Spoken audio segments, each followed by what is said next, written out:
గుంటూరు జిల్లా తాడేపల్లిలోని కుంచనపల్లిలో అరుదైన ఘటన చోటు చేసుకుంది. కుంచనపల్లిలోని అరవింద హైస్కూల్కు సంబంధించిన గోశాలలో ఉన్న ఒంగోలు జాతి ఆవుకు ఒకే కాన్పులో 2 దూడలు జన్మించాయి. పశుసంవర్ధక శాఖ అధికారులు ఈ విషయాన్ని పరిశీలించి ఇటువంటి ఘటనలు చాలా అరుదుగా జరుగుతాయని తెలిపారు.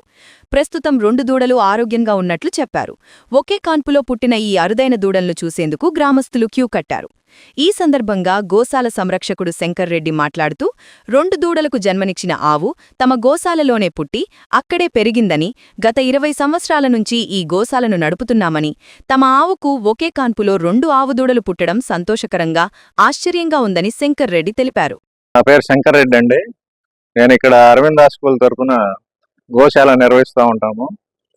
గత 20 ఏళ్లుగా గోశాల నిర్వహిస్తున్నాము. మాకు నిన్న ఒంగోలు ఆవుకి ఆవుల పిల్లలు జన్మించినాయి. అన్ని 2 మగదోడలే. అన్ని ఆరోగ్యంగానే ఉన్నాయి.